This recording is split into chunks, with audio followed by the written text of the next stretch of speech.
parler lentement et densément. Voilà pourquoi je vous ai donné mon texte de 33 pages. Donc, il y aura beaucoup de parties que je ne pourrai pas traiter. Ce qui veut dire que le peu que je vous dirai en 1 heure, ça ne veut pas dire que l'éthique sexuelle se réduit à ce que je vais vous dire aujourd'hui. D'abord, le lien entre Byzance et l'éthique sexuelle. Il ne faut jamais oublier que les Byzantins se sont occupés pendant des siècles du sexe des anges. Alors, voilà pourquoi la transition peut se faire assez facilement. Alors, je vais donc au cœur de cette éthique qui obligatoirement est en 3 volets. À l'égard de soi, le sexe, c'est soi-même, mais à l'égard de soi, deuxièmement, à l'égard du partenaire et ensuite à l'égard de la société. Parce que le sexe est une activité sociale. Alors, il ne faut pas l'oublier. Mais bien sûr, elle est confinée dans la privauté, mais c'est foncièrement une activité sociale. Alors, l'éthique, c'est en aval, c'est ça, en aval, à la fin. Au tout début de l'éthique et aussi de la philosophie, ce sont les sciences. Il faut s'instruire aux sciences avant de dire le moindre mot en éthique et en philosophie. Parce que les philosophes, par définition, c'est des ignorants et ils le savent et ils le disent. Nous ne savons rien. Alors, on s'instruit auprès de ceux qui s'y connaissent. Donc, en amont, ce sont les sciences. Notamment, dans le cas de la sexualité, c'est bien sûr la biologie, la psychologie, la sociologie, l'histoire, l'anthropologie et le droit et que d'autres sciences humaines qui s'occupent de sexualité.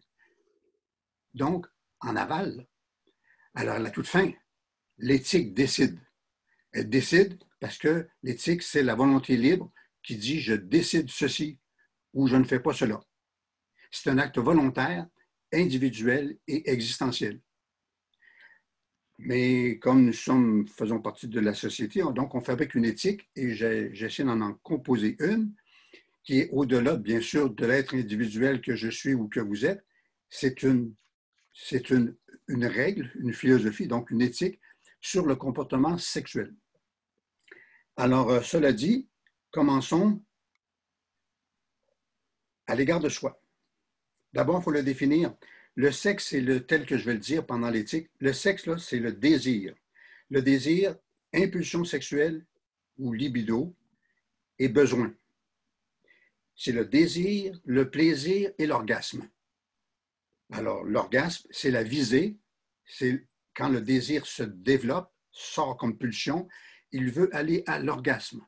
S'il n'y va pas, ben, c'est toute espèce de raison, la fatigue, n'importe quoi, ça ne va pas bien, on s'entend mal avec le conjoint ou il est tout récent, on est encore intimidé et on n'a pas encore pris l'habitude, les 2 corps ne se sont pas encore accoutumés. Alors, bien sûr, on ne va pas toujours à l'orgasme, souvent, mais c'est la visée, c'est le but pour l'épanouissement, pour la finitude, comme pour l'alimentation, la satiété. D'ailleurs, dans un des thèmes que je ne pourrais pas traiter, je me suis beaucoup inspiré d'une comparaison entre notre système alimentaire et le système sexuel. Parce que les deux sont vivants, les deux sont impératifs et ils ont des similitudes et des différences. Évidentes pour tout le monde, mais quand on y réfléchit bien, ça nous aide à créer l'éthique sexuelle parce que l'alimentation impose des règles et le sexe, curieusement, nous en impose aussi. Mais quand je dis des règles qui nous sont imposées par la nature, ce n'est pas par la morale qu'on nous enseigne, c'est notre corps qui exige certaines règles. Et celles que j'ai trouvées m'ont été inspirées justement par la comparaison avec l'alimentation, qui est notre système tout à fait à la fois commun et partagé par le corps que nous avons. Alors, la définition la plus positive du sexe, désir, plaisir, orgasme, alors j'ai trouvé chez des médecins extraordinaires, contemporains de Freud, et puis leur ouvrage a été réédité en 2003, même s'ils ont écrit en fait vers la fin du 19e siècle. Ce qui veut dire qu'en sexualité, on a évolué très lentement pour que ce qu'ils disent est encore valide. D'ailleurs, c'était réédité, pas parce que leur théorie était extrêmement brillante, mais c'était des monographies, donc des faits. Et ces faits-là sont toujours très instructifs pour nous. Alors, le sexe, c'est beauté au pluriel de la réalité naturelle. Beauté de la réalité naturelle. Alors, ces beautés, si ce n'est pas enseigné, si c'est mal enseigné, le sexe sera une désillusion, une frustration, généralement dite misère sexuelle. Et Dieu sait, ça continue. Alors, ici, quelques faits statistiques que vous connaissez très bien. Par exemple, sur l'orgasme que vivent les femmes. Et en général, ce n'est pas toujours rose, ou autrement dit, la plénitude sexuelle chez elles. Et ici, j'ai des chiffres, 48% habituellement. Occasionnellement, c'est que 21%. Et le plaisir sans orgasme, c'est 14%. L'indifférence, 11%. Et le dégoût, 8%. Et ces chiffres-là sont relativement stables. Mais j'en ai d'autres, un peu plus récents, que je pourrais vous donner un peu plus loin. La fréquence des rapports sexuels, bien, pas du tout, c'est 23%. Une fois par mois, un tour de 40. Une fois par semaine, plus 40%. Alors, c'est des statistiques assez récentes. Et les statistiques sont toujours flottantes. Flottantes, tout dépend du pays où on le prend, la catégorie de l'âge, etc. Ce qui fait que c'est extrêmement variable et fluctuant. Alors, en éthique, parce que là, en éthique, on est en aval, on se décide, on le fait ou on le fait pas. Alors, en sexe, presque tout se propose, presque tout, et tout se refuse. Presque, ça veut dire santé protégée, entre adultes consentants et dans le respect de la loi. Parce que si on ne respecte pas sa santé, si on ne respecte pas le consentement ou si on ne l'a pas, et si on ne respecte pas la loi, on aura des problèmes. Des problèmes assez sévères et assez sérieux. Alors, c'est presque des limitations qu'on pourrait dire conservatrices ou traditionnalistes. Non. C'est comme le principe de réalité. Si on viole ces trois éléments-là, on a des problèmes. Ça ne veut pas dire qu'on n'aura pas de jouissance, ça ne veut pas dire qu'on n'aura pas d'orgasme, ça veut dire qu'on aura des problèmes. Alors, les préférences sexuelles, et ça on en parlera, sont moins innées que culturelles. Elles sont conditionnées et apprises. D'où la possibilité d'une éthique, parce qu'il y a flexibilité et modification. Le sexe est flexible, plastique, mais vulnérable et craintif. Le multiculturalisme sexuel n'est pas recommandable, car en sexe, comme en médecine, la performance, et la performance en sexe, c'est la jouissance, varie grandement. Alors, et c'est toujours par sa racine individuelle et existentielle. Le sexe partagé est meilleur que le sexe seul. Seul, on fantasme d'ailleurs l'autre. Accompagné, ben, on ne se souhaite pas seul. À moins que ça aille très mal avec la personne. Mais en général, on est bien avec la personne, on ne cherche pas à être seul.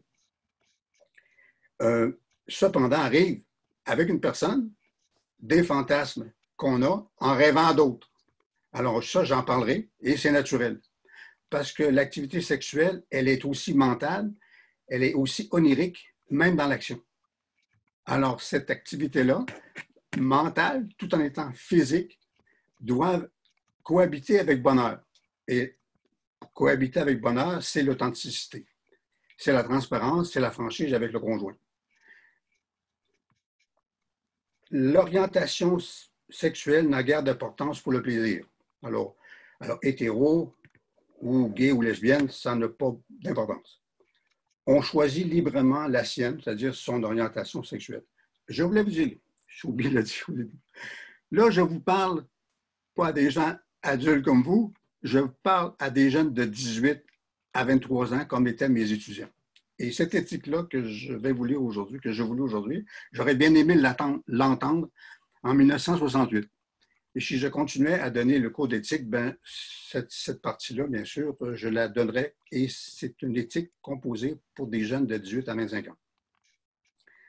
Donc, pour les cégepiens. Mais pas pour des jeunes en bas âge, parce que je n'ai pas élevé des enfants en bas âge, jamais. Et je n'ai pas enseigné non plus à des enfants en bas âge. Donc, ce texte-là ne vaut pas pour eux. Aucun désir n'est fautif. Aucun, même les plus épouvantables, car ils sont créés par la nature. Ils arrivent à la cervelle, au cerveau, ils explosent, et on ne doit pas s'en sentir coupable, parce qu'ils sont bien en amont, bien avant notre volonté d'en disposer. Et l'éthique va arriver en aval quand elle va en disposer. Alors, quoi qu'on ressente de indisable, de imparlable, de impensable, on va le prendre de bon cœur. Et ensuite, on en dispose. Un désir doit être assumé immédiatement par la volonté. On le refuse dès son émergence, où on y cède volontiers. Le sexe est existentiel, donc tout personnel. Il a par ailleurs une portée sociale, par le partenaire ou la possible procréation si on a en vue ce projet. Ensuite, le sexe, il est sujet à science comme objet, comme j'ai dit, en amont. Mais c'est un art comme exécution et à la personne volontaire et libre, comme éthique. Alors, il est science comme objet, il est art en exécution et il est éthique parce qu'il est porté par une personne volontaire et libre qui décide de faire ou de ne pas le faire, et à sa façon. Alors, bien évidemment, comme c'est une réalité existentielle, tout s'y agglutine. Ah, c'est incroyable. La tendresse, l'amour, le gain, l'argent, l'intérêt, l'ambition, la possession et toute considération non sexuelle accompagne le sexe. Alors, à chacun d'en disposer. Mais c'est tout à fait naturel, c'est tellement puissant. Eros est le plus puissant des dieux, il n'a pas été vaincu par les trois monothéismes. En fait, alors, s'il agglutine beaucoup de choses. Cependant, qui lui sont parasitaires et qui ne lui sont pas nécessaires. Puisque le sexe, c'est désir, plaisir, orgasme. Et au bout de l'orgasme, c'est l'épanouissement et la bonne santé. Mêler sexe et argent, ou sexe et ambition professionnelle, ou sexe et vanité, alors vous avez trois registres éthiques à régler. Vous avez des problèmes d'argent, des problèmes d'ambition, puis des problèmes de vanité. Parce que ces trois éléments-là se sont greffés au sexe. Et vous n'en avez peut-être pas besoin, et vous pourriez vous en départir. Parce que le sexe est aussi utilisé, justement, pour l'argent, pour l'ambition ou la vanité.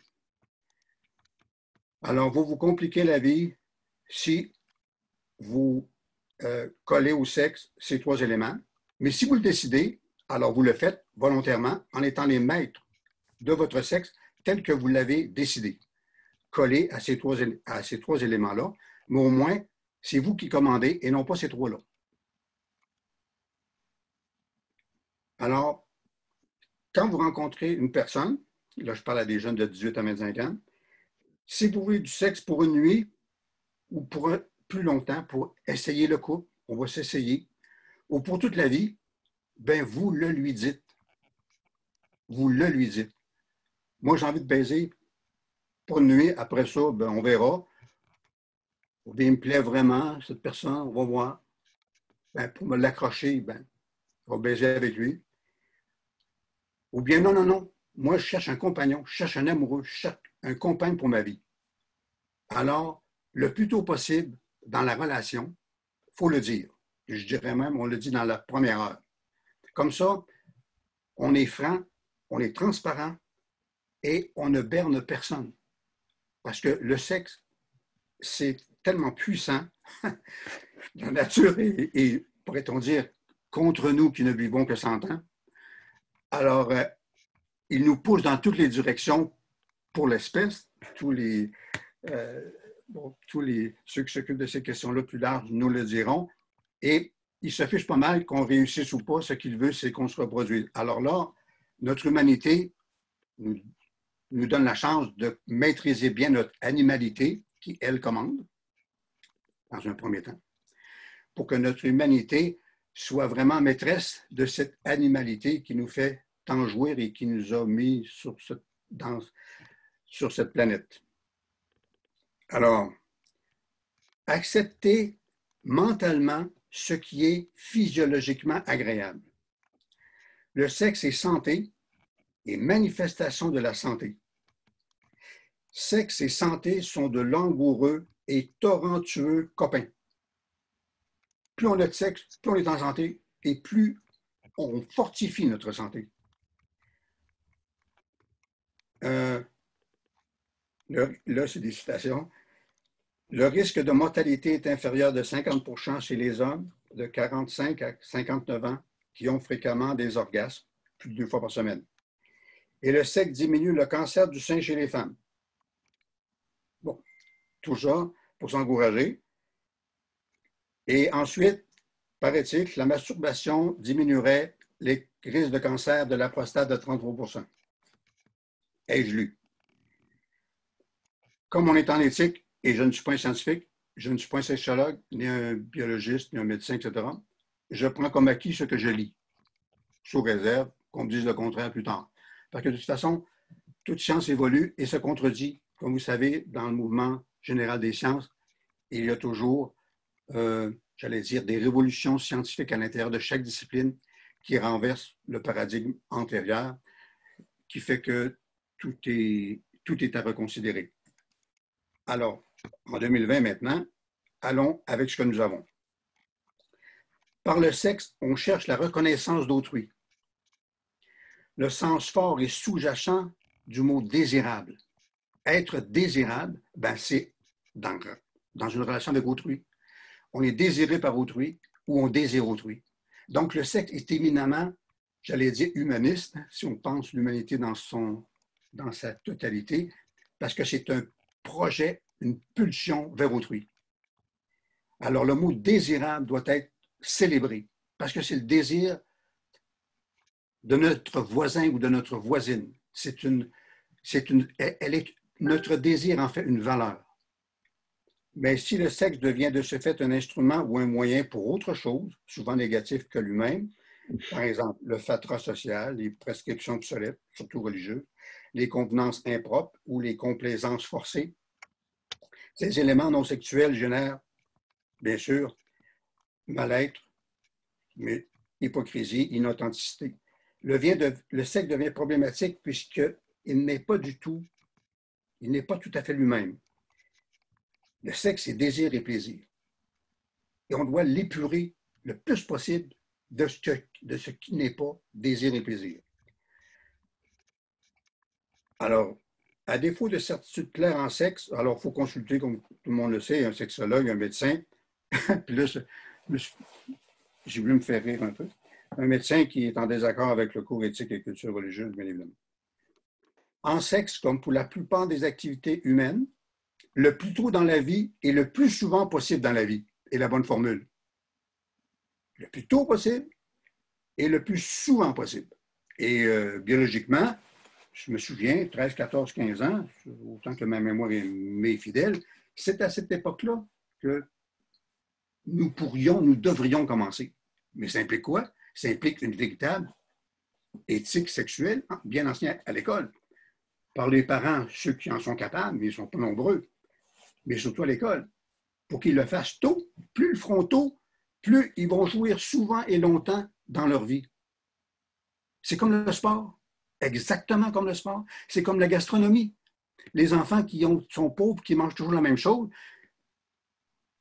ils ont de la difficulté à apprécier les plats gastronomiques parce que leur spectre gustatif a été raréfié ou atrophié ou pas développé. Bien, le sexe, c'est la même chose. Alors, le sexe, plutôt possible pour en faire le plus longtemps possible dans sa vie.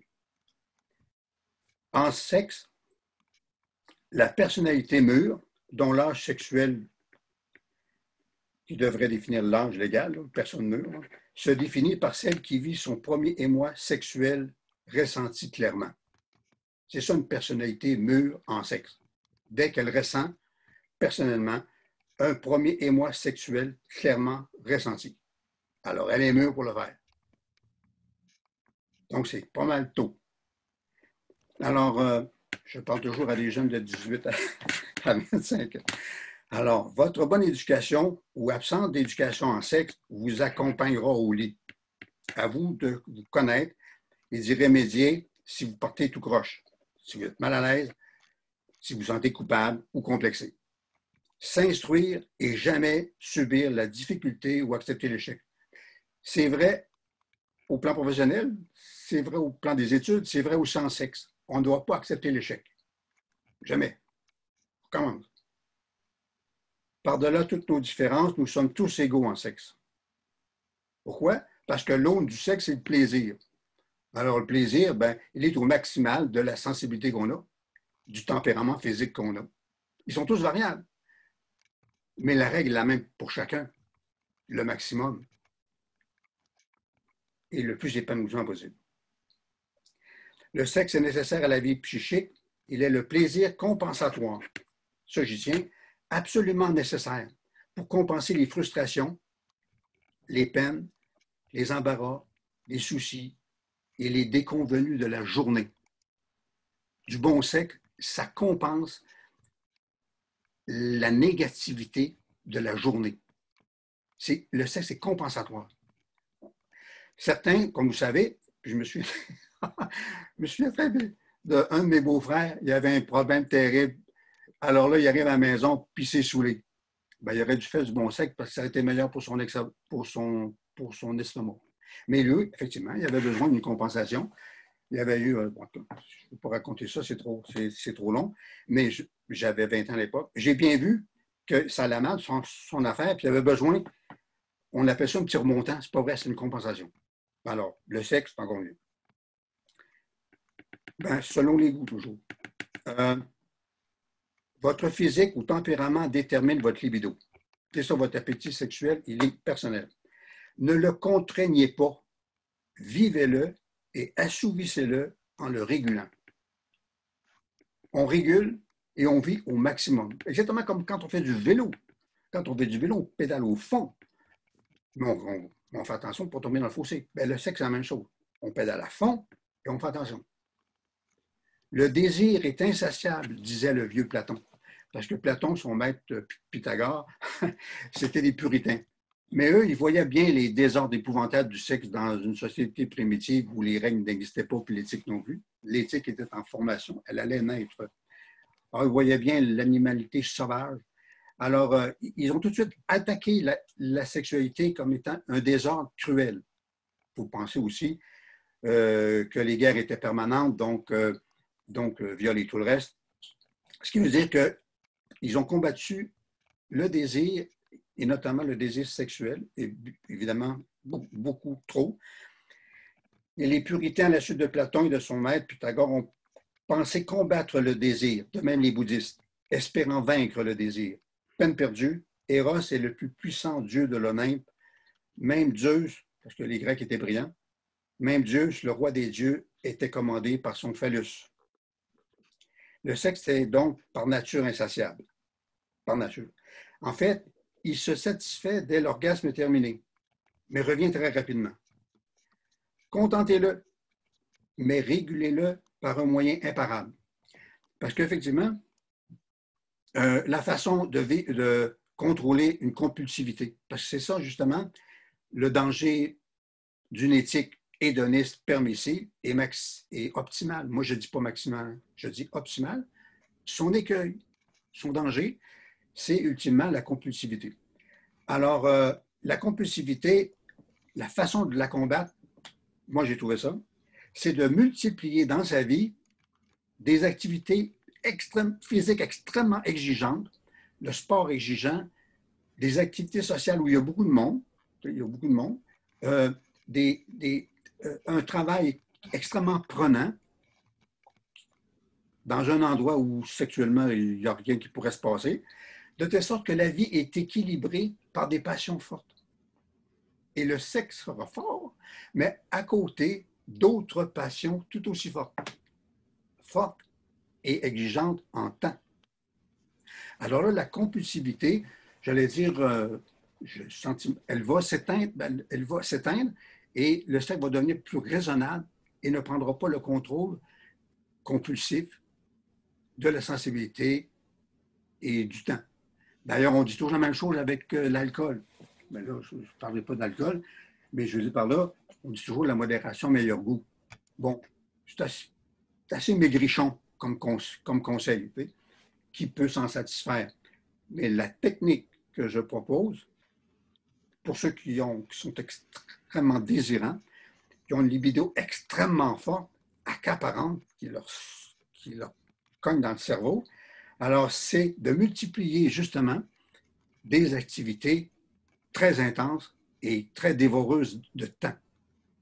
Alors là, véritablement, l'esprit a plus de chances de prendre contrôle de lui-même et de ne pas tomber dans la compulsivité d'une seule chose.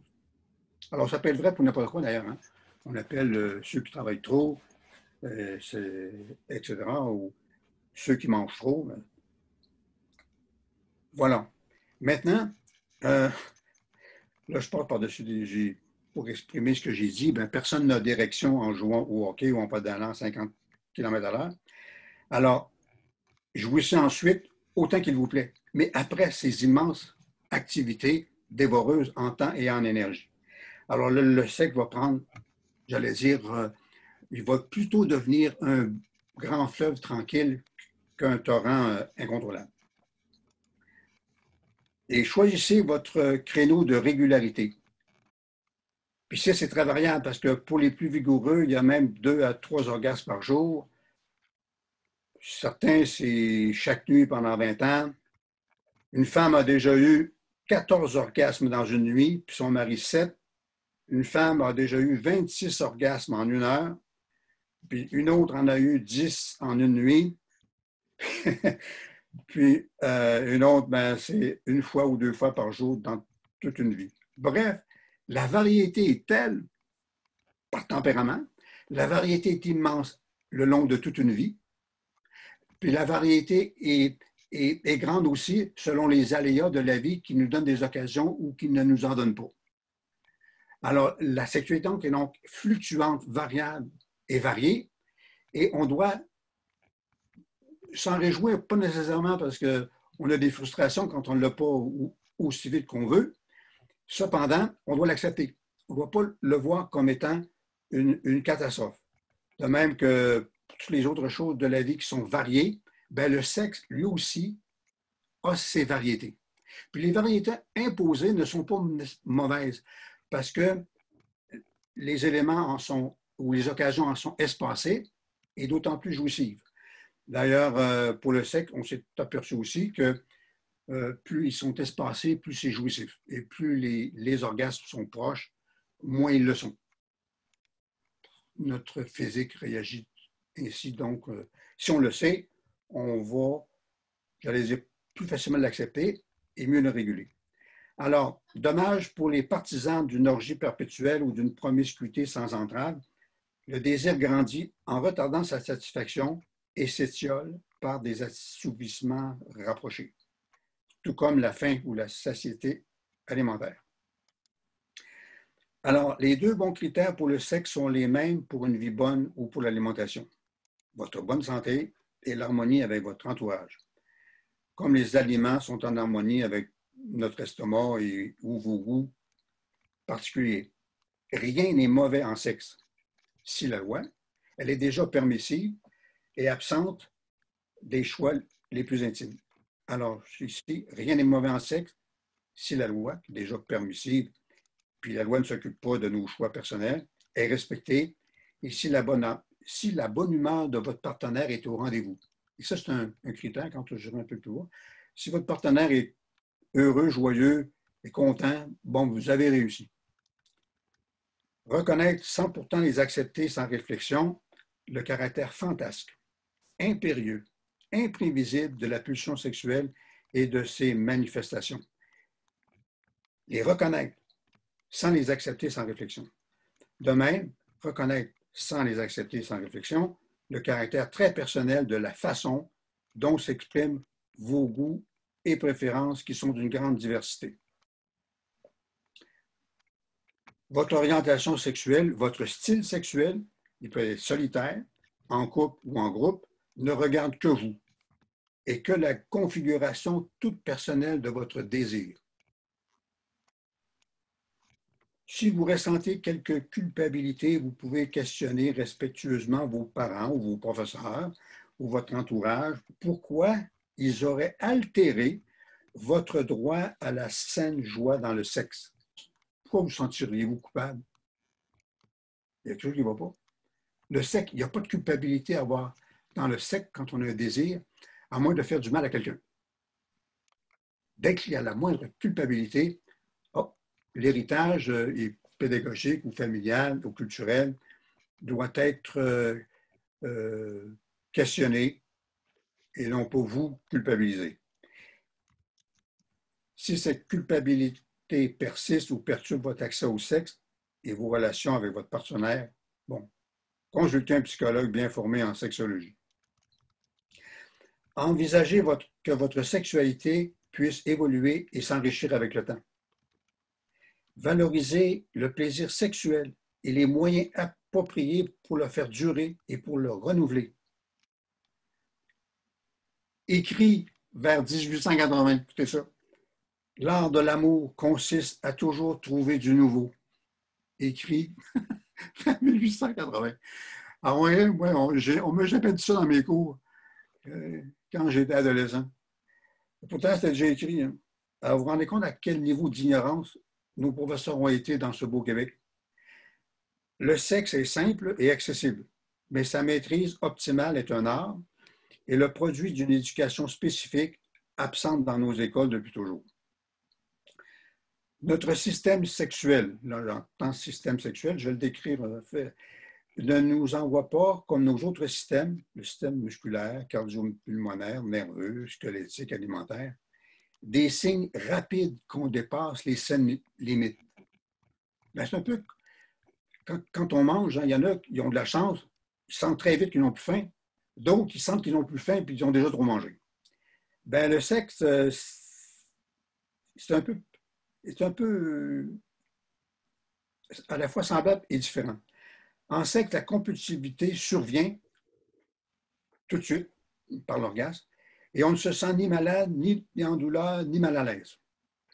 On en veut par ailleurs, pas longtemps après, on en veut encore et encore. Les rigoristes ou les puritains là, seront heureux de m'entendre dire qu'en sexe, la raison doit commander et cesser ce qu'elle juge excessif. Mais c'est la raison qui doit nous le dire et c'est la raison qui écoute notre corps. Quand notre corps n'en veut plus, ben notre raison dit « j'en ai plus besoin ». J'allais dire, la raison doit suivre le corps. Oui, mais si le corps est compulsif, la raison doit reconnaître qu'il est devenu. Votre raison est capable de commander au sexe quand le plaisir devient douloureux ou plein de problèmes. Comme toute activité, plus on commence tôt, plus on devient habile et plus on devient souvent actif. Paraît-il que le désir est plus fort le soir et le plaisir plus grand le matin. Oui. Ça serait à discuter et j'allais dire entre conjoints ou pour soi-même. Est-ce que c'est vrai pour tout le monde? Je ne le sais trop. En sexe, comme sur une entrée en voiture sur l'autoroute, on y va quand on est sûr. Mais la certitude en sexe est moins accessible que sur une autoroute portant clair.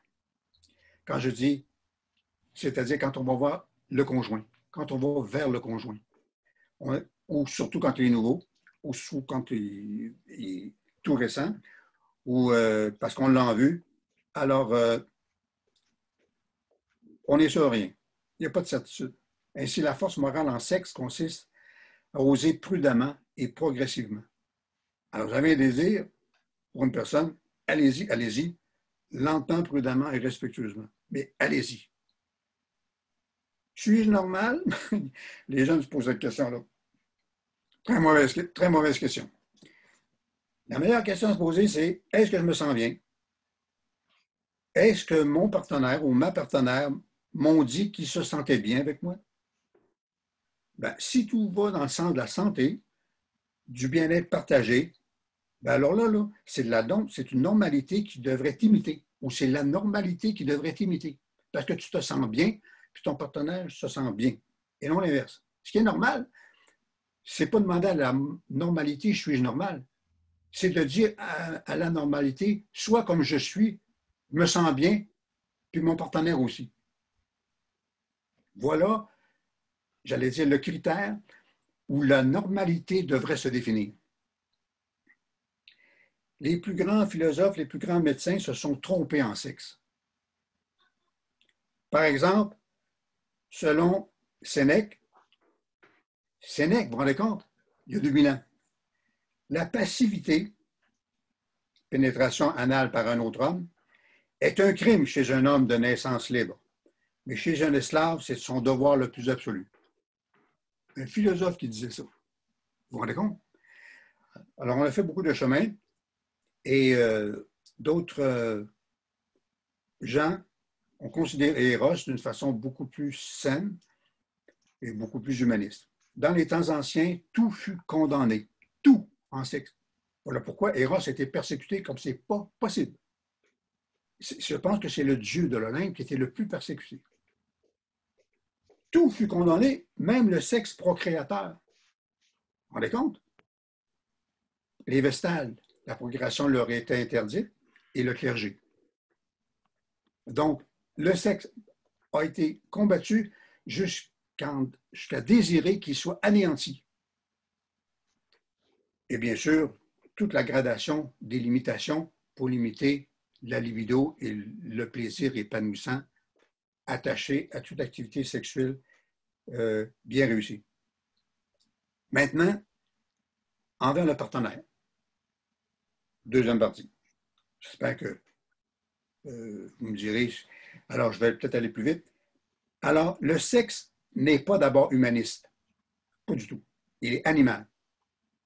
Mais il le devient par la pratique, par le contact avec l'autre et par l'éducation, reconnaissance de l'autre.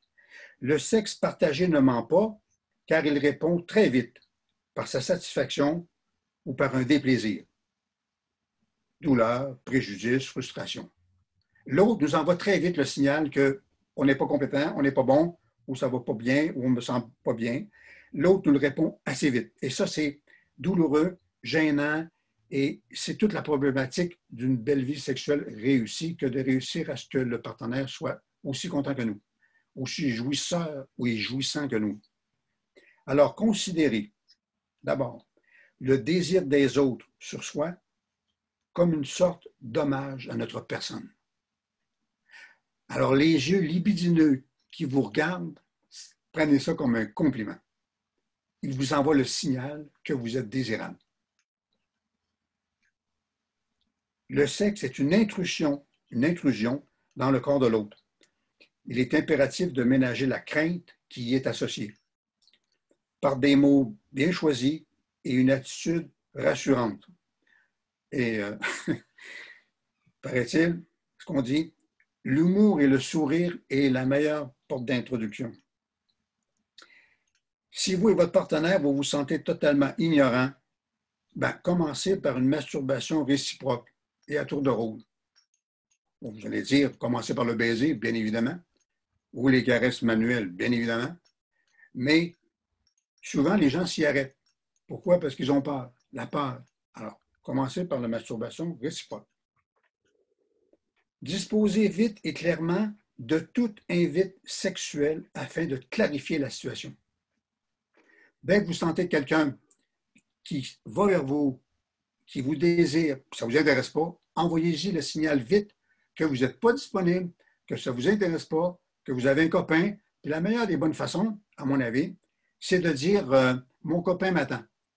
ou ma copine m'attend, le souper est prêt.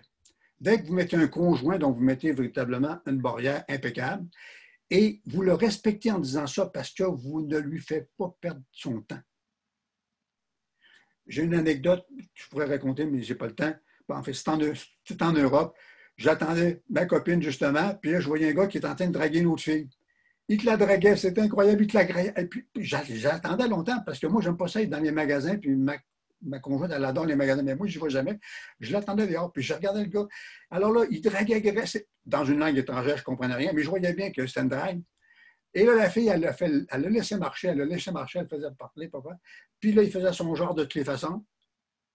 15 minutes arrive, le chum de la fille arrive. Si vous aviez vu la face du gars, il voulait mourir. C'était, il était humilié, il était déçu, il s'était fait avoir à fond. Mais je dis que la fille aurait dû être honnête envers lui. Écoute, j'attends mon chum. Alors, le type, il serait parti ailleurs. Donc, respecter autrui en disposant vite de l'invite. Et ça, tous les éléments de MeToo, vous savez, ça a été tellement tragique et pathétique, parce que vraiment, socialement, c'est mal géré, c'est carrément en aval et non pas en amont. En amont, ça prend des cours d'éducation, d'éthique sexuelle à la jeunesse, comme ça, il n'y aura pas de MeToo. Une bonne éducation sexuelle à l'école, selon cette éthique ou une autre meilleure, il n'y aurait pas de MeToo. Maintenant, la finesse, la délicatesse, la discrétion auront un plus grand succès que la vulgarité, la vantardise ou la pression déplacée ou impolie. Découvrez vite si votre partenaire a besoin d'un lieu spécifique approprié à son désir tout personnel. Pensez aux 4 sens impliqués, le visuel, le toucher, l'olfactif, par une parfaite hygiène ou avec un beau parfum, auditif, par les beaux mots délicats et délicatement coquins, exactement comme la navette spatiale qui rentre dans l'atmosphère. Hein? Très belle comparaison parce que l'angle est étroit. Alors, en sexe, aborder quelqu'un dans sa bulle pour partager un beau plaisir avec elle, l'entrée est délicate. Et alors, il faut y mettre vraiment, j'allais dire, une délicatesse que les jeunes apprennent assez vite, ou plutôt que certains possèdent mieux que d'autres. Là, je vais faire la démocratie politique ainsi que la nature orgasmique entraînent tous deux l'égalité sexuelle des hommes et des femmes. Parce qu'on parle souvent d'égalité politique. On se demande pourquoi, oui, mais l'égalité politique, c'est bien évident. La femme a un cerveau comme l'homme, deux bras comme l'homme, etc. Puis l'égalité sexuelle, l'égalité sexuelle, elle est justement dans l'orgasme qui est vraiment semblable. Moi, il faudrait que quelqu'un me prouve là, que l'orgasme féminin est différent de l'orgasme masculin. C'est les mêmes vibrations, c'est les mêmes hurlements, le même frétillement, la même explosion émotionnelle et physique. Donc, notre égalité en orgasme fonde notre égalité homme-femme. Comme d'autres éléments, ou plutôt d'autres mesures, amèneraient à la même égalité. Même si hommes et femmes, dit-on, ont des rythmes sexuels décalés et que l'âge, le tempérament, les divers caractères diversifient les goûts et les préférences, l'égalité sexuelle est à la fois une exigence sociale et physique. Elle se résout et s'exprime par l'orgasme mutuel, mais pas nécessairement simultané. Certains sentent le besoin d'avoir des orgasmes simultanés. Écoutez votre physique personnel, d'abord. Vous ne pouvez pas avoir un orgasme sans penser à vous. Puis l'autre, c'est la même chose. Elle ne peut pas avoir un orgasme sans penser à elle. Et la symétrie dans le temps n'a vraiment aucune espèce d'importance. Bien que c'est toujours bien romantique de l'imaginer comme ça, ou athlétique, de s'efforcer que la simultanéité existe. Mais ce serait plutôt, j'allais dire, une performance sportive qu'une nécessité existentielle. Tenir pour critère vrai l'authenticité du désir, la tendresse toute naturelle et bienvenue qui l'accompagne. respectez le désir et l'authenticité du comportement qu'il inspire. Prenez tout le temps qu'il faut pour vous détendre et vous mettre en état de réceptivité du désir sexuel.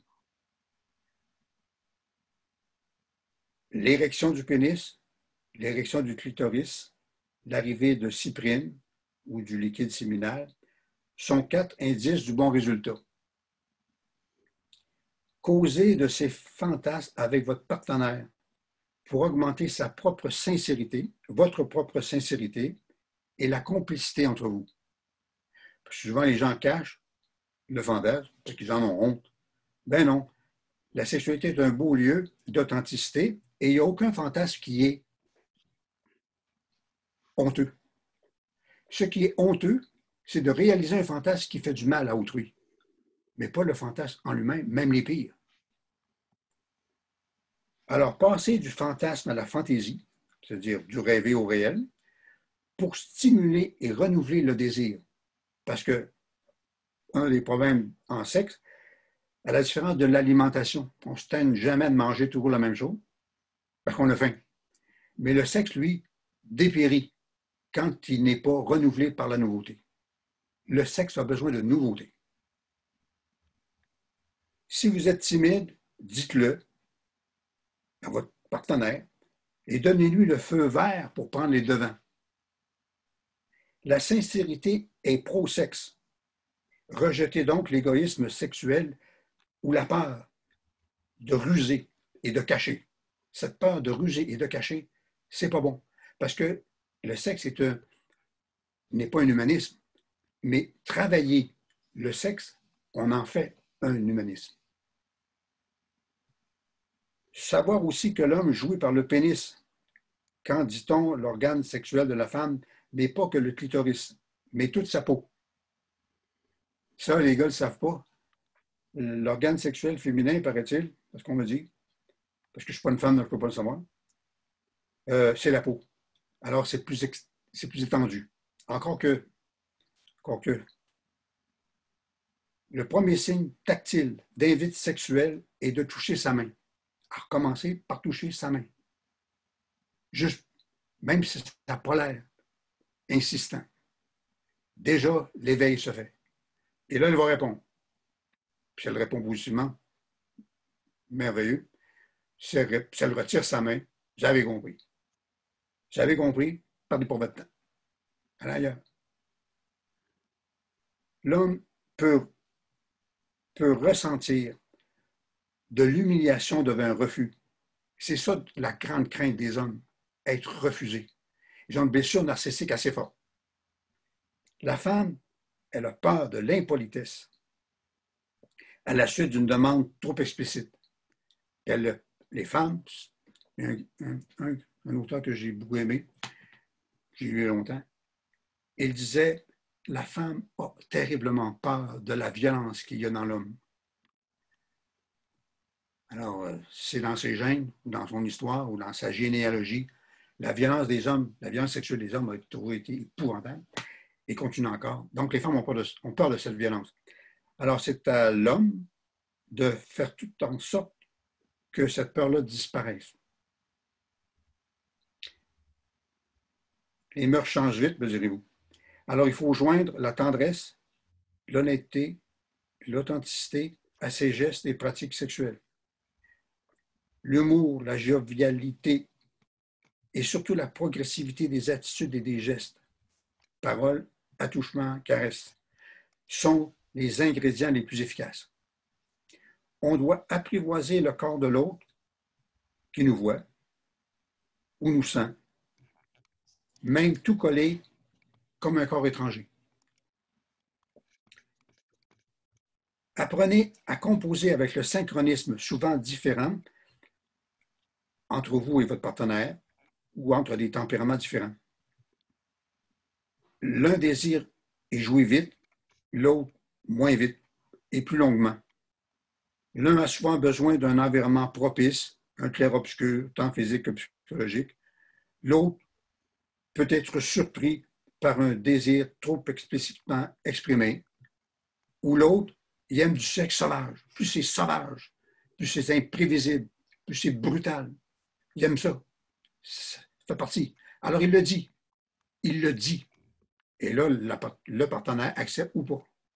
Ou bien ils en font un jeu. Autrement dit, on vit toujours Eros par sa psyché. Et pour l'authenticité de l'un comme avec l'autre, ou leur harmonie, alors il faut la partager. Eros cultive l'approche indirecte comme pour protéger l'homme de l'humiliation de refus ou la femme d'un danger pour elle de refuser. Donc l'approche indirecte diminue ces peurs-là. Eros n'est pas qu'épidermique ou génital, mais il engage toute la personne dans ce rapport très intime avec autrui. Il a besoin de toute la personne, de tout son psychisme pour jouir. Mais dans un couple déjà expérimenté, tout se simplifie et devient plus rapide. Entretenir sa sexualité par l'imagination et la protéger par l'hygiène et un bon régime de vie. La routine et l'ennui nuisent au sexe. Comme tout art, le sexe est un art, il vit de nouveautés. Rêver de sexe est un bon départ et aller chercher ou réaliser ses fantasmes en est un autre, c'est-à-dire est plutôt sa continuation. Aimer son corps et celui de l'autre et en cultiver la santé et la jouissance. S'instruire des réalités sexuelles autres que les siennes, aux bonnes sources de la sexologie, de la psychologie et de l'histoire. En sexe, on pense d'abord à son plaisir. Il est fou de dire que le sexe est égoïste. L'égoïsme, c'est ne penser qu'à soi. C'est pas penser à soi. Et le sexe, il part de soi. Le sexe ne part pas de l'autre, pas vrai. Le sexe vient de soi. C'est pas de l'égoïsme que de penser à soi. C'est d'égoïsme que d'y rester. Alors, salir le sexe en disant que c'est égoïste, c'est ne pas connaître la réalité sexuelle ou biologie de l'homme. En sexe, on pense d'abord à son plaisir, ensuite à celui de l'autre. Interférer ou interchanger aboutit à une sorte de paralysie. L'orgasme est similaire chez les deux sexes. Sa simultanéité n'est nullement une performance, comme j'ai dit, ni une nécessité. Et il y a des auteurs, ça j'ai bien ri. Ils ont fait des comparaisons avec la sexualité des Allemandes de l'Est, des Allemandes de l'Ouest, puis ils se sont aperçus que les Allemands, en Allemagne de l'Est, où la société est plus égalitaire, ben, les Allemandes de l'Est avaient un orgasme plus fréquent que les femmes d'Allemagne de l'Ouest qui pourtant sont plus riches. Ne jamais faire de remarques négatives sur la morphologie singulière des organes génitaux de votre partenaire ou de son physique en général. Ça, c'est la bêtise et la cruauté la plus bête, puis je me manque qu'elle est fréquente, de gens qui n'ont pas d'éducation sexuelle et pas d'éducation du tout. C'est la dernière chose à faire. Alors, des petits seins ou un petit pénis ne contreviennent en rien à l'orgasme désiré. Informez-vous et reconnaissez les différences sexuelles, psychologiques, radicales, entre éventuellement les hommes et les femmes. Les caractères tout personnels et les orientations de tout un chacun. En clair, il y a de la diversité et en même temps, il y a un désir prime sautier qui est semblable chez tous les humains.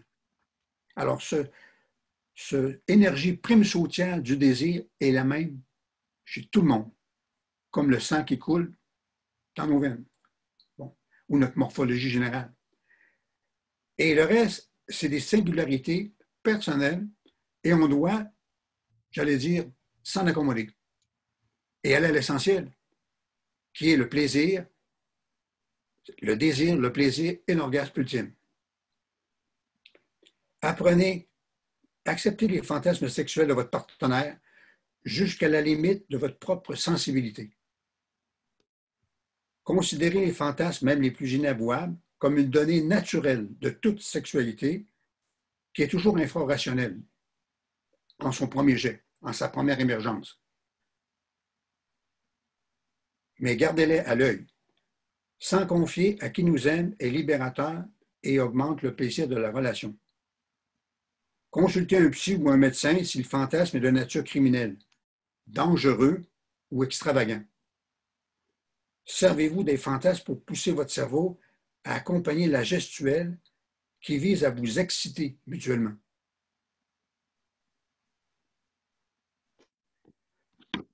Vous entendrez souvent toutes sortes de mots parce que la sexologie est encore flottante, parce que c'est une science vraiment qui est presque nouvelle. Pas vrai, c'est-à-dire que la réflexion humaine sur la sexualité est multimillénaire, mais la véritable science sexologique est assez récente. Donc, le flottement dans la sémantique, on le trouve aussi en économique, hein, c'est une discipline que j'ai enseignée. Le flottement de la sémantique, en raison des critères chevauchants, embrouille souvent beaucoup. Par exemple, on va parler de paraphilie, de fantasme, de perfection, de goût, de préférence, d'attirance, de déviance, d'anomalie, de trouble ou de crime sexuel. Puis souvent, la même activité se retrouve un peu partout, un peu avec ses étiquettes. Donc, alors, c'est un peu embrouillant. Alors, c'est quoi? Là, il y en a beaucoup. L'exhibitionnisme, maso, sado, pédo, zoophilie, la nécrophilie, l'urophilie, le partialisme, qui est le fétichisme du pied, la coprophilie, la téléphonie lubrique, la clismaphilie, administration de liquide dans les orifices, le léchage, les mictions, des jets de fluide, le travestissement, le fétichisme, les pénétrations anales, linguales ou vaginales, le frotteurisme. J'ai déjà été témoin de ça dans le métro du Pirée, en Grèce. Ma soeur qui était à côté de moi, elle est sortie du train. Elle était furieuse. Elle s'était fait frotter par un petit gars pendant toute la durée du trajet de Athènes au Pirée. Frotteurisme. Porter des vêtements féminins ou masculins, comme Georges Sand le faisait. Le voyeurisme. Bref, un goût et une préférence ne sont pas des obligations. Il n'y a pas de normes. On ne doit pas suivre des modes. On doit obéir à soi. Alors, j'ai commencé par soi. Hein? Alors, quand on reste soi, même avec un partenaire. Alors, quelles que soient ces tendances qu'on aurait, ces goûts qu'on aurait, on essaie de les vivre en respectant le partenaire, la santé et la loi. La psychiatrie doit évoluer parce que vous savez, naguère, elle dépréciait en anomalie l'homosexualité, puis jadis la masturbation. Donc, la médecine, puis l'éthique, c'est la même chose. Cette éthique-là, elle vaut peut-être déjà rien pour ceux qui en connaissent mieux que moi ou qui sont plus compétents. Et puis, mais moi, j'aurais bien aimé l'entendre quand j'avais 18 ans en 1968. Euh, alors, tout s'améliore et tout évolue au mieux. De nombreuses pratiques et préférences ne sont pas des caractéristiques propres au sexe, mais bien accidentelles. Le propre et l'accident, vous vous en souvenez. Tout ce que je viens de nommer, c'est des choses qui sont collées à la sexualité, mais elles peuvent en décoller selon qu'on décide de les décoller ou de les garder. On peut les changer pour d'autres. Ce n'est pas nécessairement des fixations essentialistes. Ce qui est essentialiste, c'est le désir, le plaisir et l'orgasme. Ça, vraiment, on ne peut pas y échapper. Alors, le voyeurisme, qui est une curiosité insatiable, exhibitionniste, quête maladroite de reconnaissance. Oui, j'ai pensé à ça. C'est moi qui viens de donner cette définition-là. Pourquoi une personne est-il exhibitionniste? Parce qu'elle veut être reconnue et désirée. Le sadisme, la définition, là, c'est Eric Fromm qui l'a donné. Hein. Alors, ce n'est pas du tout sexuel, le sadisme. Le sadisme, c'est la quête du pouvoir absolu sur autrui. Alors, pourquoi il s'occupe de sexe? Parce que quand il fait s'ouvrir, il y a encore une preuve encore plus grande qu'il a un contrôle sur autrui. Il touche aussi les yeux. Hein? Alors, le sadisme, c'est la quête du pouvoir absolu sur autrui. C'est pour ça que j'ai toujours dit que les religions étaient essentiellement sadiques. pourtant puritaine. Le secret sexuel, au-delà de la discrétion respectueuse, caractérise la peur du discours sexuel public. Pourtant, le discours sexuel public est gage d'authenticité, de courage et d'amélioration des lois.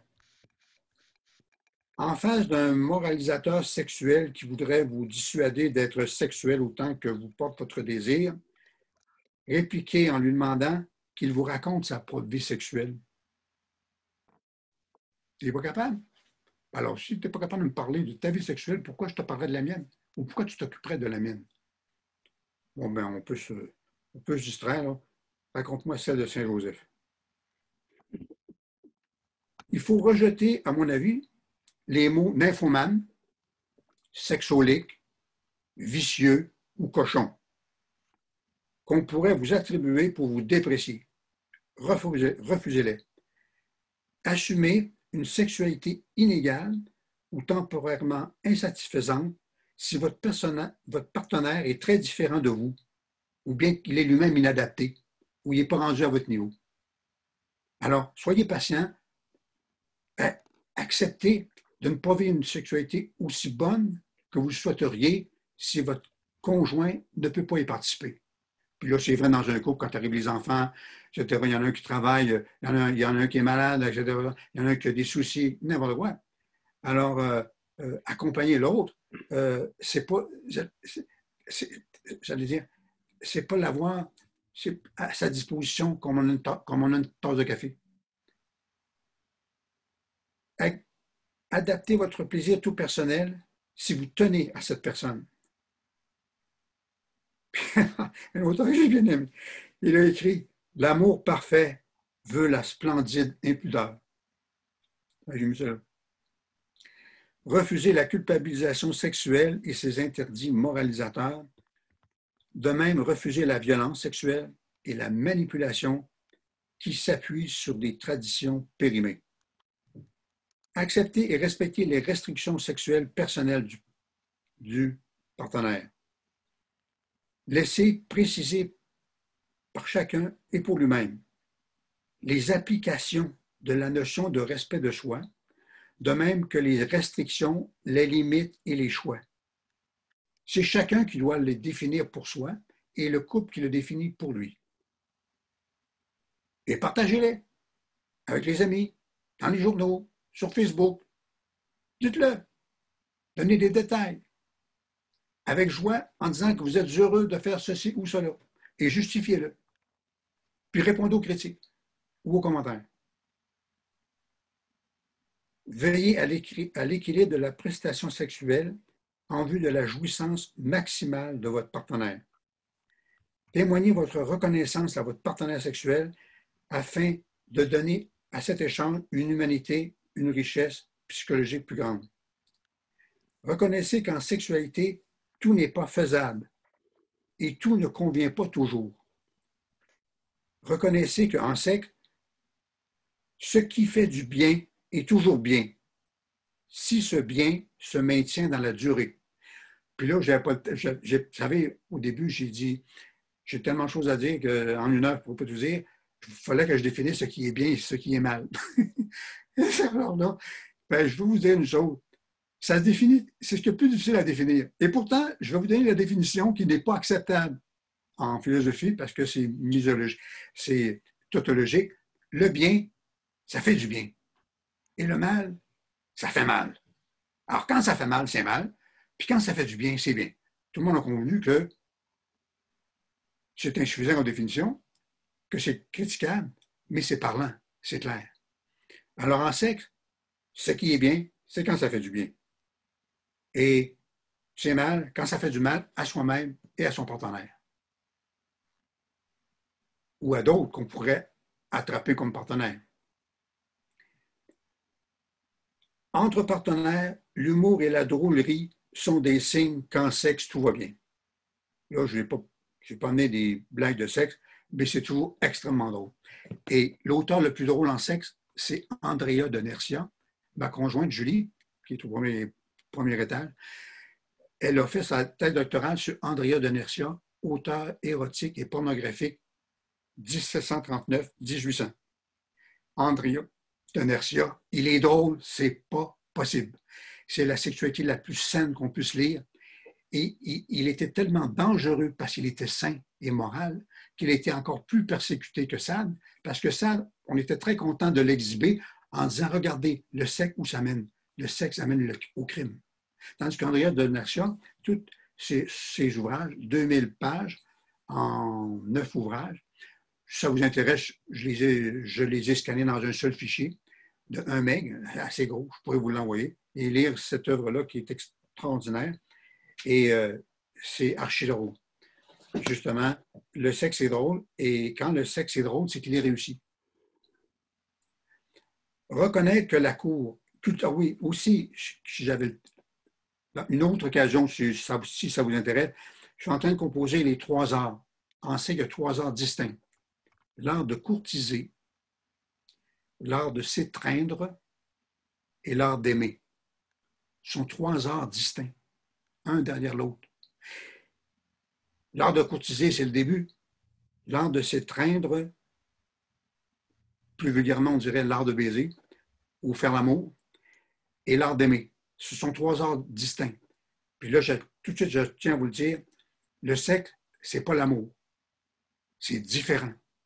Et c'était la grande erreur de forcer ces 2 entités qui sont différentes à se surveiller, à se régenter et à se juger l'une par l'autre. C'est pas vrai. Ce sont 2 parallèles. Tant mieux si les 2 parallèles sont dans notre vie.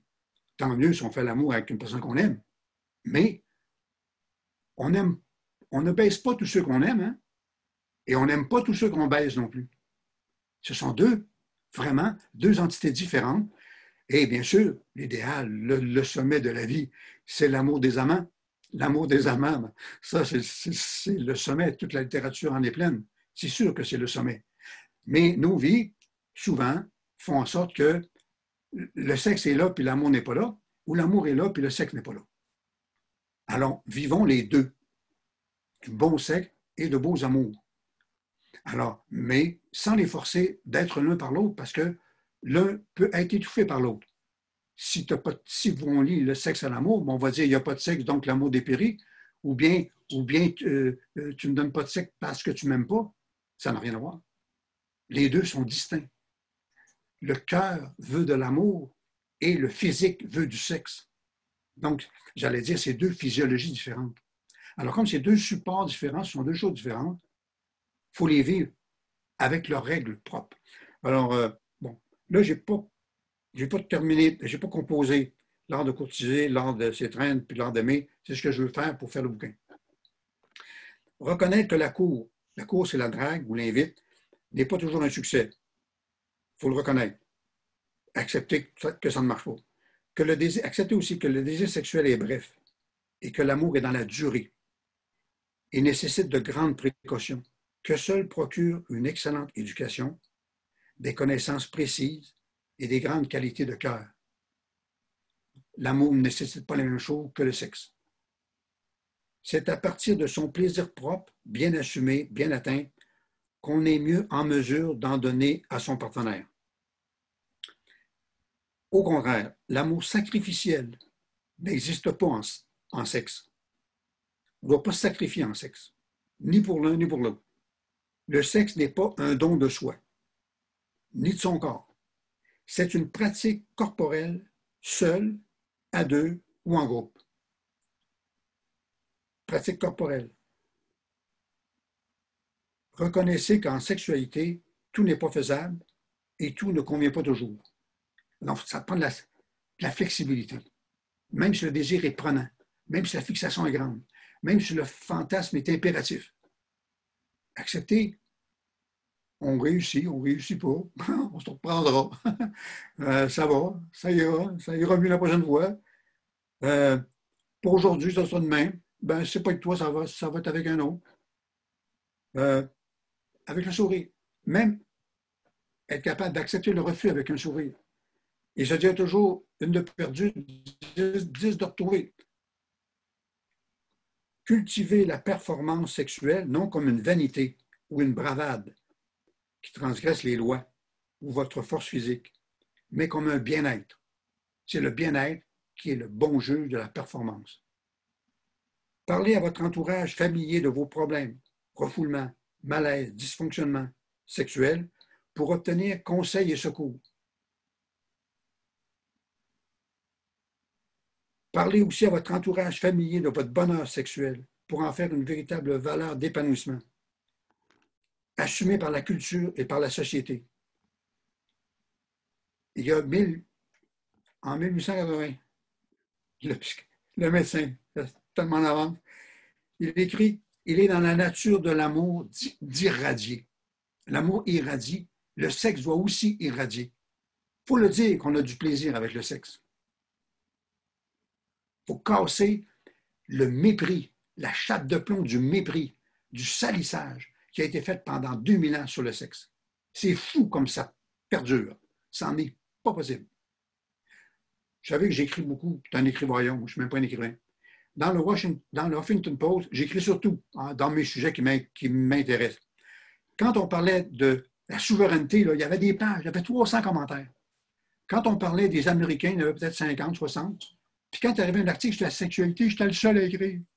Personne n'écrivait rien. Les gens n'ont pas de discours ou bien ont peur de dire quelque chose. C'est incroyable comme la peur du sexe est extrêmement puissante et pesante. Il faut casser ça. L'écart d'âge en sexe est fort jouissif. Eros s'en fiche. La cour y est inégale et l'amour, s'il naît, peut se révéler bancal et durer peu. Parce que l'écart d'âge a ses difficultés et puis, si c'est un plus jeune, son évolution continue, puis le plus vieux, lui, son évolution est presque arrêtée. Donc, à un moment donné, ce qui les unissait va finir par les désunir ou ce qui les unissait n'existe plus. Alors, l'écart d'âge, c'est possible, mais c'est plus problématique.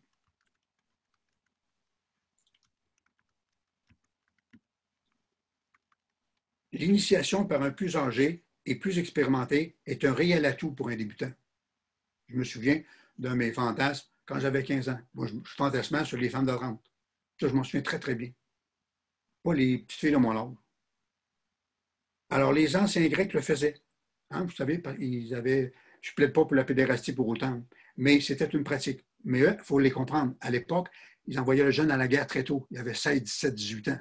Il risquait de se faire tuer. Alors, les parents allaient chercher un soldat plus âgé, 30 ou 40 ans, et là, ils devenaient les rastes, puis le jeune, c'était les romaines ou les renomènes, de telle sorte que le plus vieux protégeait le plus jeune à la guerre.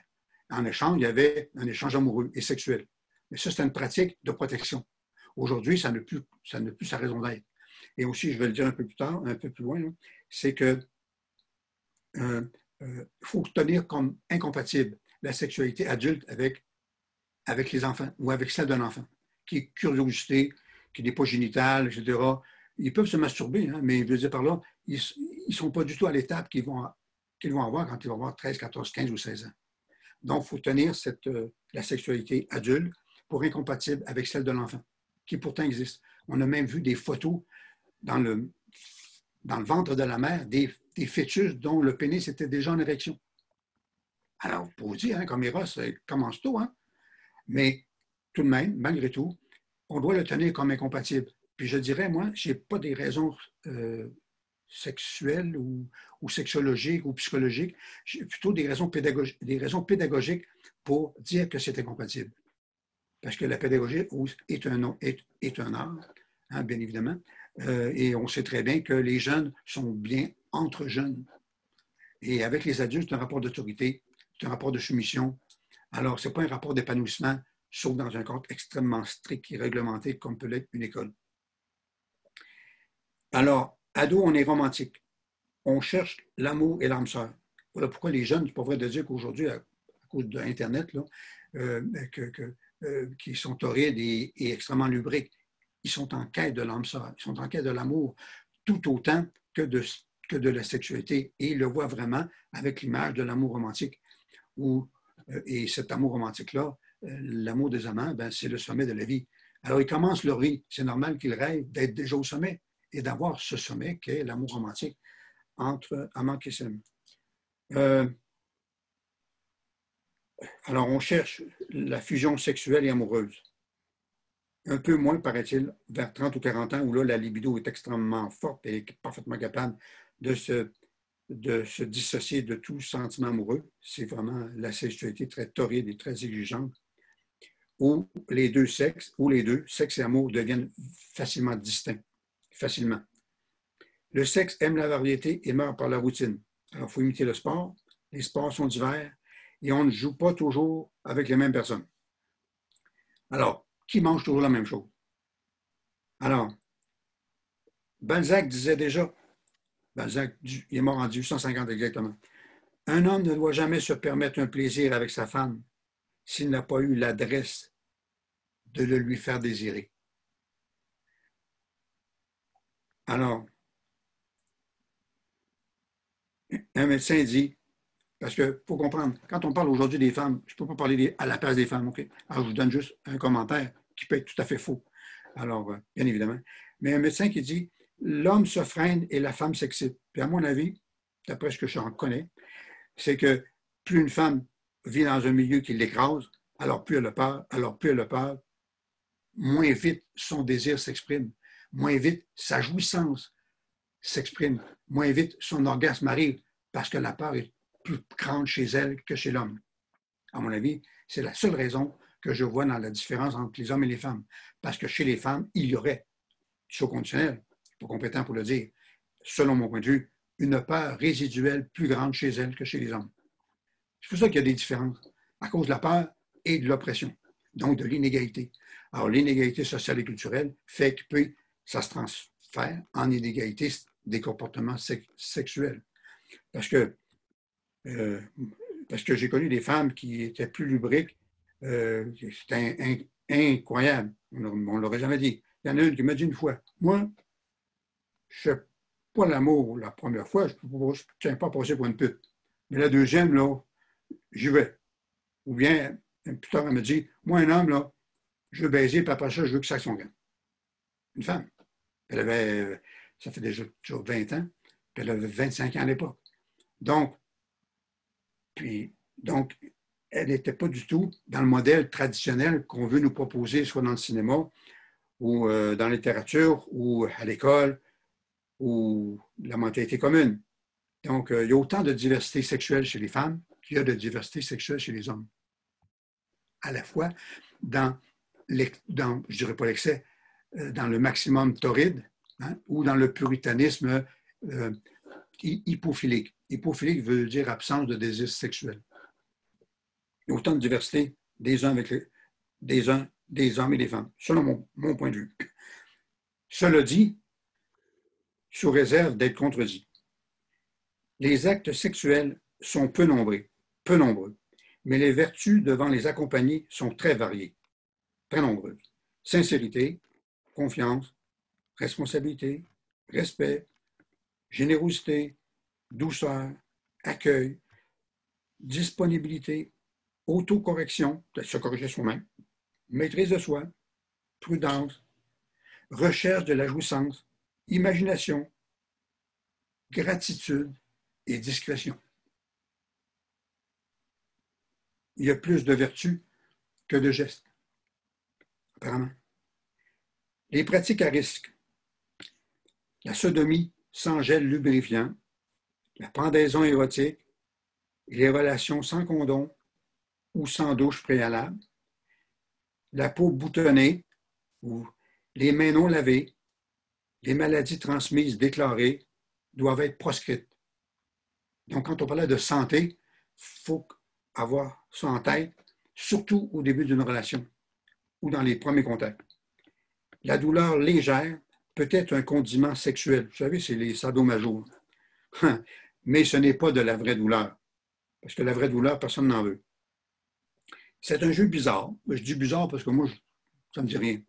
Ça, j'ai mal le mot bizarre, mais pour un autre, on va dire ben, c'est essentiel. Ou, bon, entraînant une jouissance particulière. Parce que, bon, la vraie douleur, personne n'en veut. Le couple nécessite l'amitié conjugale. Ce n'est pas l'amour, c'est l'amitié. Le sexe n'a pas nécessairement besoin d'amour ou d'amitié.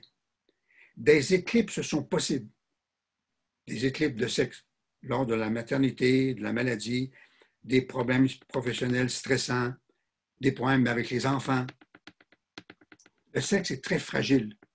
C'est une émergence extrêmement brutale, puis en même temps, le moindre chose l'effraie, le fragilise, l'écarte, le diminue et le réprime. Un rien. C'en est. Voilà pourquoi, en même temps, il est d'une résistance incroyable parce qu'en 3000 ans de persécution, il est toujours là. Pour maintenir un couple, la plurisexualité ou sexe de groupe doit se faire ensemble, de préférence quand on est un couple, car la dissimulation est vécue comme une lâcheté, une infidélité ou une trahison. Alors, il y a beaucoup de couples qui font du groupe de sexe, comme vous savez. Alors, un peu comme d'autres vont au cinéma. Alors, pour qu'elle soit saine, cette plurisexualité-là ou sexe de groupe, il faut qu'elle se fasse avec le couple, et bien sûr l'accord des deux personnes, ou le plaisir ressenti par les deux personnes. La juste moralité, toute naturelle,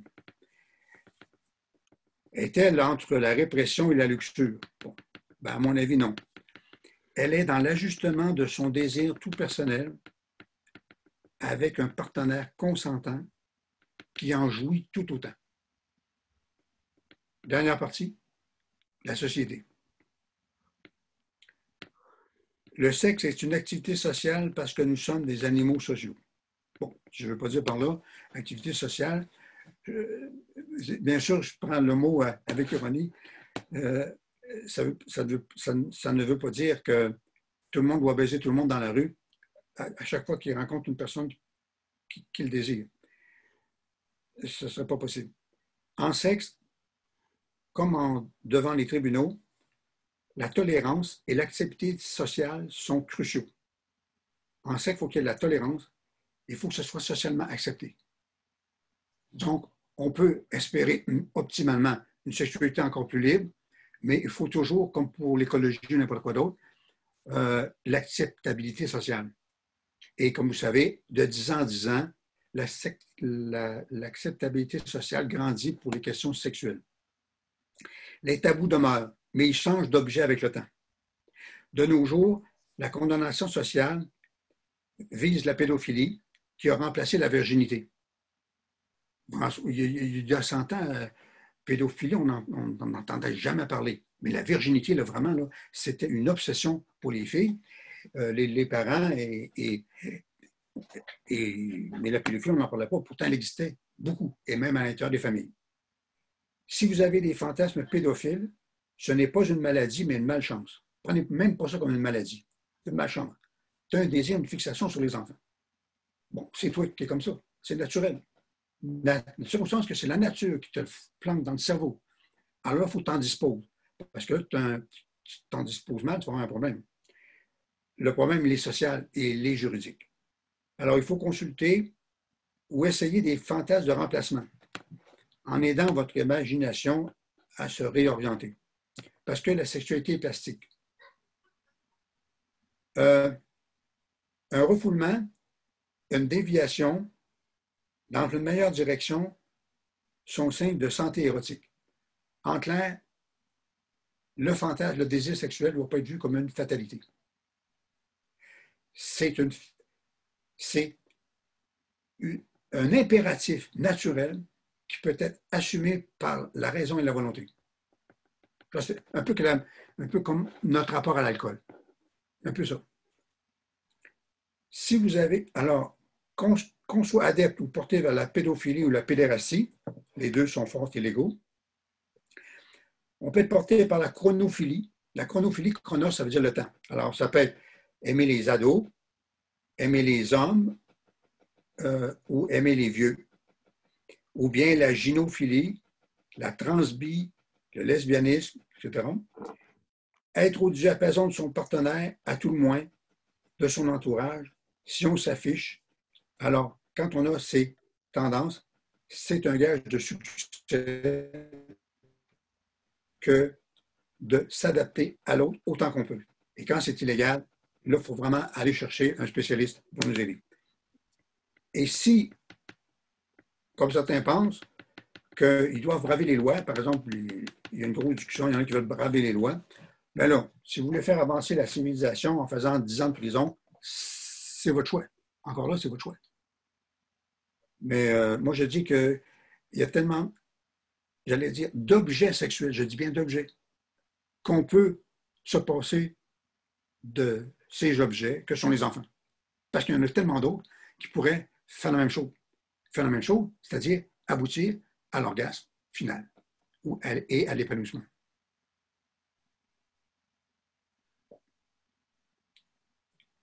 Le sexe est biologique de la naissance.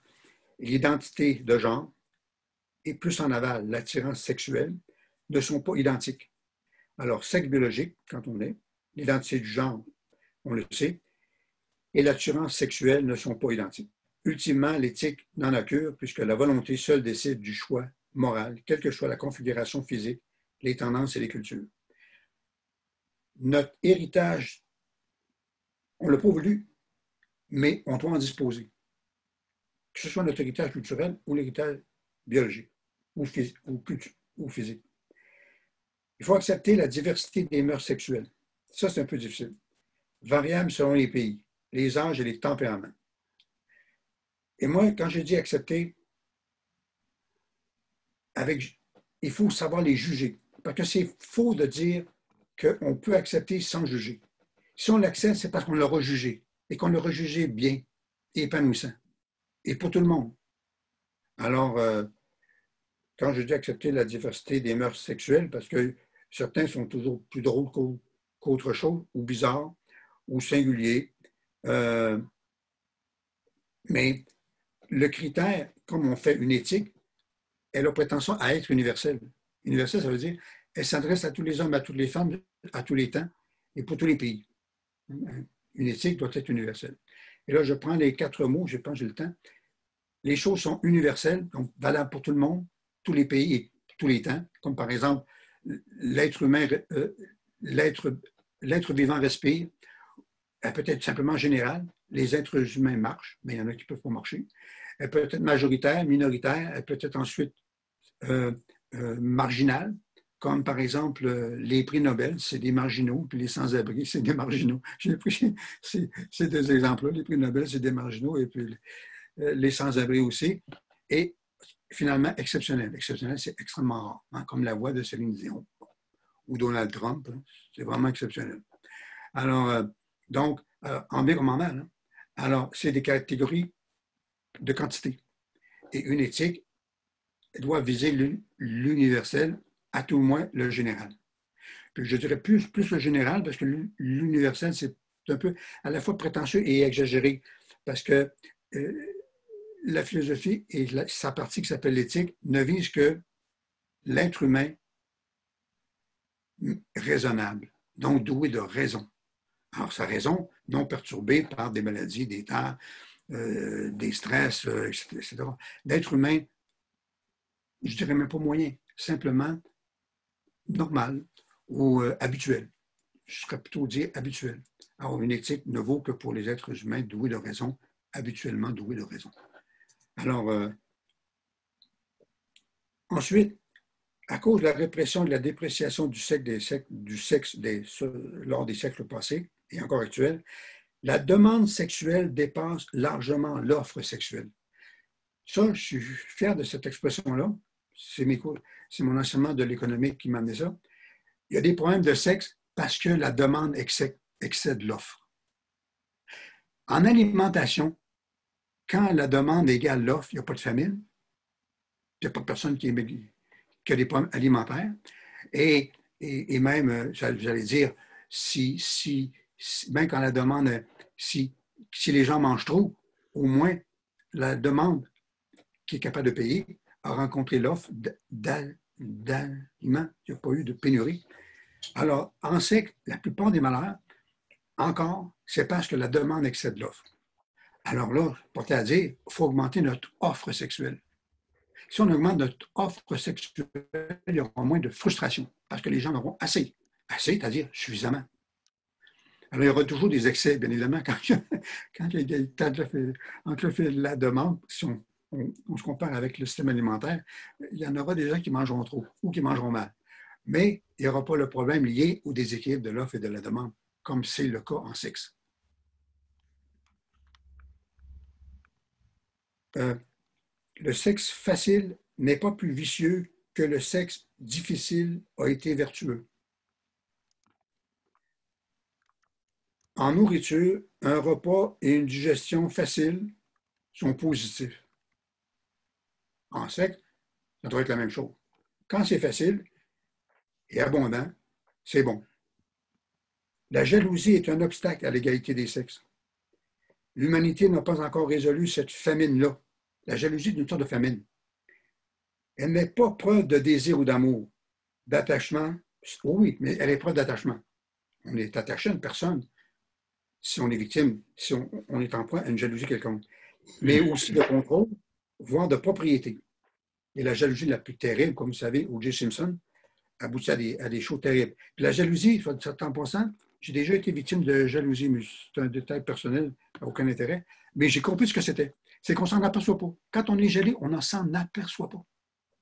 Et on trouve des défauts et des vices à la personne qui cause notre jalousie. On lui trouve des défauts. Des défauts.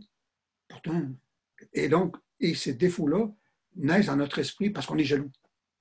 Et c'est très vicieux, ça. Parce que, à la différence de l'envie, on sait qu'on est envieux. À la différence de la haine, on sait qu'on est haineux, qu'on déteste. À la différence de la colère, on sait très bien qu'on est en colère, mais on ne sait pas qu'on est jaloux. C'est un défaut très vicieux, ça. Alors, que faire avec la jalousie? Il faut le reconnaître. On se débarrasse de la jalousie sexuelle par la pratique, notamment de l'orgie. Moi, je dis, personne qui est jalouse, fais de l'orgie avec ton conjoint, ben là, essaie ça. Essaie-le. Je n'ai pas dit que tu vas réussir, mais c'est une façon. Il faut sortir de la jalousie. Parce que la jalousie est une prison. Une véritable prison qu'on impose à son partenaire. L'amour est une synthèse de jouissance et d'amitié. C'est un médecin qui a dit ça. L'amour est une synthèse. Là, lui, quand il parlait de sexualité, en fait. Synthèse de jouissance et d'amitié. Effectivement, le sexe nous fait des amis parce qu'on aime la personne qui nous fait jouir. En sexe comme en amour, l'âge psychologique varie par-dessus notre âge chronologique, qui est fixe. La femme materne son vieux mari et l'amant, plus vieux, paterne sa jeune amante. L'amour et le sexe savent agglutiner les différents âges, les superposer avec profit. Ensuite, une infidélité passagère en catimini n'a pas besoin d'être révélée. Et c'est Ovide dans l'art de mai, il y a 2000 ans, qui avait dit ça. Il se posait la question, si je la trompe, est-ce que je dois lui dire? Est-ce que je dois lui dire? Ben, à mon avis, en tout cas, c'est ma vision personnelle des choses, ce que je ne sais pas, ça me fait pas mal.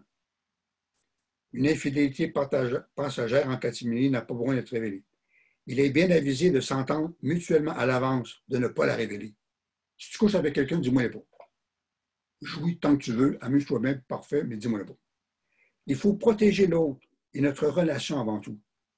En amour, surtout l'autre n'est pas un tapis pour s'essuyer les pieds ou un vidoir à émotions. Il faut révéler, souligner ce qui est positif, constant et récurrent. Sans doute, la cour, donc courtiser, est encore trop compliquée, mal apprise et jamais enseignée dans les écoles. Parce qu'il il n'y a pas de cours. Puis quand pour le cours de sexualité à l'école, je vous le dis rapidement, j'ai lu le devis ministériel. Ils disent, écoutez-moi bien, voici ce dont on va parler. Alors, ils énumèrent là, presque tout. Mais ils ne disent rien de ce qu'ils vont dire. Pas comme je fais maintenant. Mais pourquoi ils font ça? Parce qu'ils veulent éviter la querelle entre les puritains et les hédonistes. Ils veulent éviter cette querelle-là. Alors, qu'est-ce qu'ils font? Voici ce dont on va parler. Vous irez voir le devis.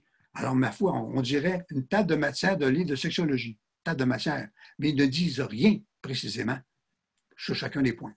Pour justement éviter la querelle. Reconnaissez et acceptez tout en disposant à votre libre et personnelle façon, que la sexualité se lie à des réalités humaines qui lui sont accidentelles, bien que fréquentes et fort désirées. Ça, je l'avais déjà dit, hein? Au sexe se collent l'amour, l'argent, la procréation, la religion, l'industrie, le spectacle, le mariage et la loi. Elle est très ficelée. Le sexe est encore très ficelé par notre psychologie personnelle et par la façon de vivre ce sexe.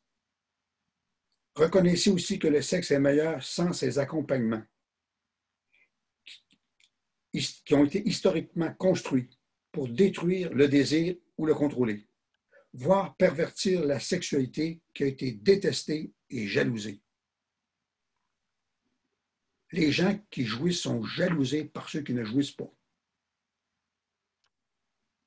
Alors, le Eros doit continuer à se battre.